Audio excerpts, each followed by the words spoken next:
పల్నాడు జిల్లా నరసరావుపేట కోడెల శివప్రసాదరావు స్టేడియంలో 5 రోజుల ఒంగోలు జాతి ఎడ్ల బల ప్రదర్శన పోటీలు జరుగుతున్నాయి.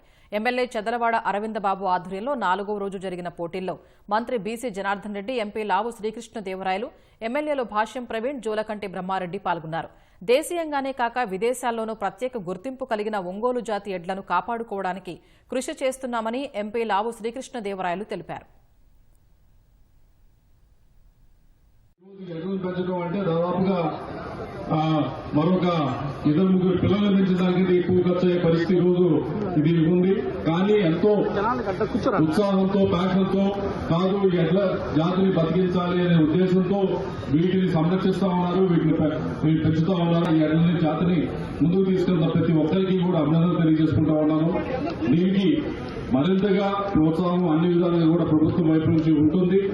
ఏదైతే కేంద్ర ప్రభుత్వం వైపు నుంచి ఈ బ్రీడ్ మల్టిప్లికేషన్, ఈ జాతిని ముందుకు తీసుకువెళ్ళడానికి కావాల్సిన స్కీమ్ కూడా ఇప్పటికే తీసుకురావడం జరిగింది. మనం ఈ రోజుకి కూడా పెద్దల దగ్గర నుంచి మనం సాంప్రదాయ పద్ధతిలో మరి ఎడ్ల పందాన్ని నిర్వహించడం అనేది ఆనవాయితీగా జరుగుతాం.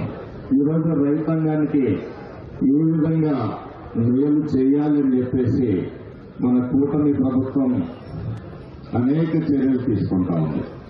సోదరులరా, ఇది ఒక మంచి ప్రభుత్వం. సమాజంలో ఉన్న అన్ని వర్గాల కోసం పనిచేసేటప్పుడు ముఖ్యంగా 63% ఈరోజు వ్యవసాయ ఆధారంగా బతుకుతున్న కుటుంబాలని ఆదుకోవడానికి ప్రభుత్వం ఎప్పుడూ ముందుంటుంది.